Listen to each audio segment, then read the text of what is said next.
জীবন যতই সুন্দর এবং মধুর হোক না কেন, বাস্তবতা তত সুন্দর এবং মধুর হয় না।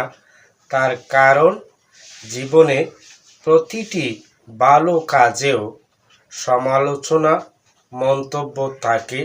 সেই সমালোচনা এবং মন্তব্য উপেক্ষা করে ধৈর্য ধরে থাকতে জানলেই জীবন বাস্তবতাও জীবনের মতো মধুর হয়।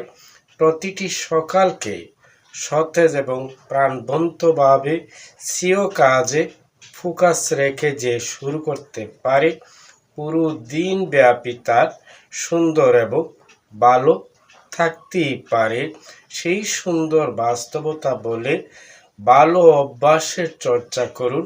ভালো অভ্যাস কিছু দিক বা না দিক, কিন্তু জীবনকে ভালো একটি অধ্যায়ে রাখতে জানে।